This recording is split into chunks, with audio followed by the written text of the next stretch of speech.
So guys, I was scrolling through the internet the other day, as one does, and something important dawned on me. A valuable lesson, if you will, from one of the worst Olympians of all time, Raygun. For those of you who don't know who Raygun is, or Rachael Gunn, she's the Australian breakdancer that at this point you've probably seen a ton of memes of all over the internet, featuring an abysmal breakdancing performance. And for those of you who haven't seen it, let's get caught up. Give it up to Raygun!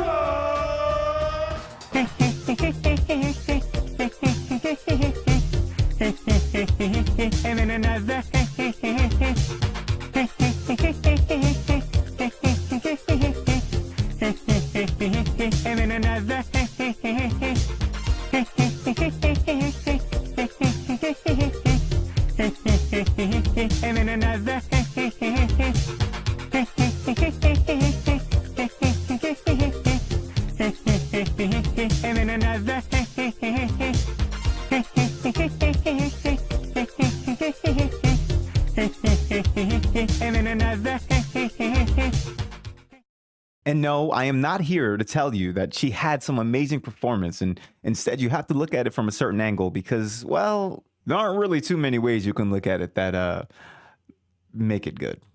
It'd be a hard case to make, and I usually don't advocate or fight for positions I don't believe in.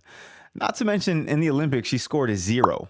I'm not even sure what it was out of, but I mean a 0. Whether it was out of 10, 30, it doesn't matter. 0 is not a good score. So I'm actually not going to attempt to gaslight you, as I would be reaching towards the edge of the universe to make that case. And right now, I think I'm a bit inflexible. But I will make one slight defense of her. Not her performance, but her mindset. You see, though she was eliminated in the first round, she got to represent her country in the Olympics, and she can call herself an Olympian. That's an honor that only a small percentage of us ever actually get to live out. And look, in order to get there, she competed in all of the necessary competitions in Australia and came out on top. And while her crown of being the best in Australia, when compared to some of the other Olympians who competed that day, is analogous to being the tallest kid in kindergarten, she still trained her butt off, and she represented her country confidently and proudly that day. And as terrible as it looks, it does appear she truly went in there to win it. And guys, this is what I think is most important. Most of us just sit on the sidelines and we don't even try to be great at something or be the best versions of ourselves. We fail to put in the work or even put ourselves out there. We sit around and make excuses for our own mediocrity while simultaneously critiquing and mocking those who are actually in the game. It's like folks calling fighters or ball players bums while sitting on the couch from their living rooms.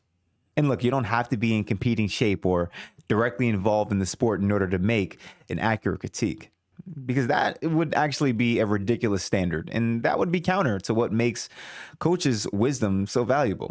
But I'm simply saying, alongside the critique, let's at least appreciate and acknowledge what these people are actually trying to do.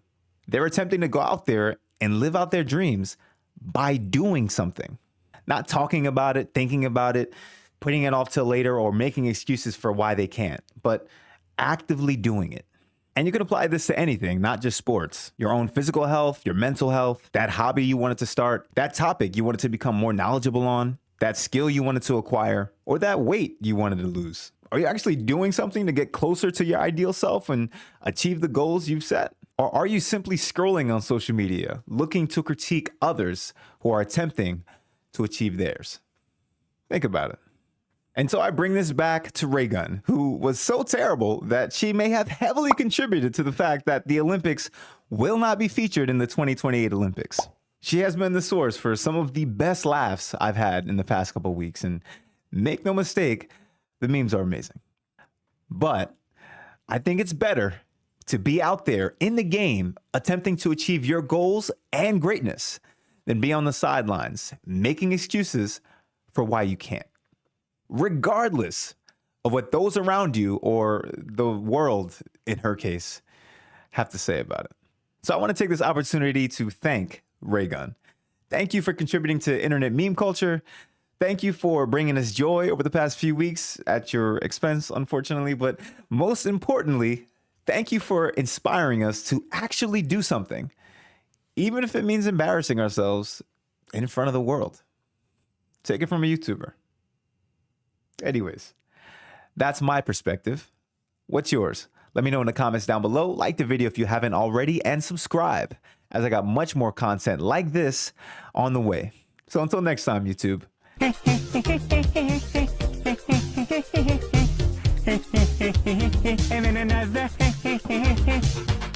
Peace.